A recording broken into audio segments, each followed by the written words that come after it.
আমার চেহারা কি ঘুষখোরদের মতো? ঘুষখোরের চেহারা আবার আলাদা হয় না। আমি অনেক বড় বড় অফিস আদালতে গিয়ে দেখছি কি সুন্দর নুরানির চেহারা, অথচ ঘুষ তার প্রিয় খাদ্য।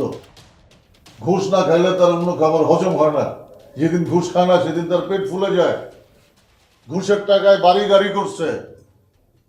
পোলা মায়া 3-4টা থাকলে 3-4টাই কোটি টাকার গাড়ি হাঁকায়।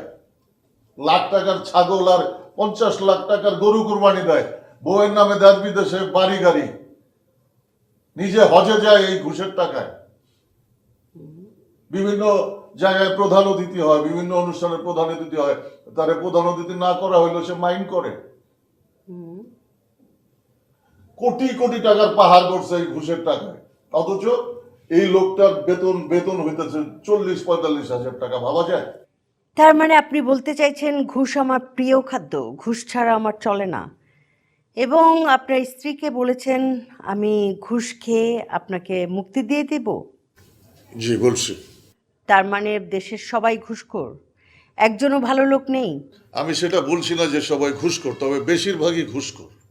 আমি অনেক বড় বড় অফিসে টেন্ডার করতে গিয়ে দেখছি যে সেখানে ঘুষ একটা ছোঁয়াচে ব্যাপার। রীতিমতো কম্পিটিশন লেগে যায় কে কার চেয়ে বেশি ঘুষ খাবে। একজন আরেকজনকে জিজ্ঞেস করে আপনি কত টাকা ঘুষ খেলেন। একজন যদি আরেকজনের চেয়ে বেশি ঘুষ খায় তাহলে যে কম ঘুষ খাচ্ছে সে ওই ফাইলটা আটকায় দেয়। ঘুষ এই দেশে একটা ভাইরাসের মতো ব্যাপার হয়ে গেছে, ছড়াই যেতেছে। তা আপনি আমাকে ঘুষ দিতে চাচ্ছেন? ঘুষ দিয়ে আপনি আমাকে কিনে ফেলবেন? ও আচ্ছা, ঠিক আছে, তাহলে কেনেন, দেখি কত টাকা আপনি দাম হাঁকাতে পারেন। হাঁকান। কত টাকার কম হলে আপনি বিক্রি হবেন না সেটা বলেন। ও মাই গড, আই লাভ ইউ। তার মানে আমি যত টাকা চাইবো তত টাকাই আপনি আমাকে দিতে পারবেন? মানে দুর্নীতি করে এত অর্থ কামিয়েছেন আপনি?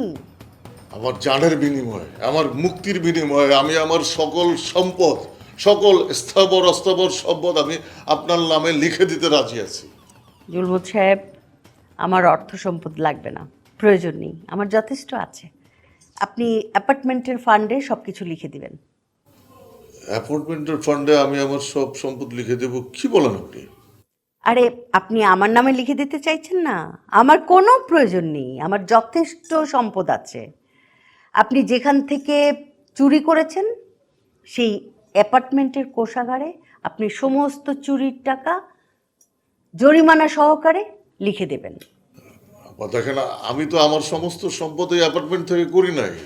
আমি এই অ্যাপার্টমেন্ট থেকে দুর্নীতি করে যে টাকা কামাইছি সেইটা হিসাব করে অ্যাপার্টমেন্টের ফান্ডে জমা দিয়ে দিই। শুধু জমা দিলেই হবে না জুলমুদ সাহেব, আপনি অ্যাপার্টমেন্টের সবার সম্মুখে ক্ষমা চাইবেন এবং শপথ গ্রহণ করবেন যে ভবিষ্যতে দুর্নীতি করে কোনো সম্পদ অর্জন করবেন না। এটা আপনি কি বলছেন? আমার আমার মান ইজ্জত থাকবে আপা? দেখুন জুলমুদ সাহেব, দুর্নীতিবাজদের এটাই উপযুক্ত শাস্তি হওয়া উচিত। আপা আমি রাজি। আমি অ্যাপার্টমেন্টবাসীর কাছে ক্ষমা চাইব যে আমি আর কোনোদিন দুর্নীতি করব না। দরকার হয় আমি সারা দেশবাসীর কাছে ক্ষমা চাইব।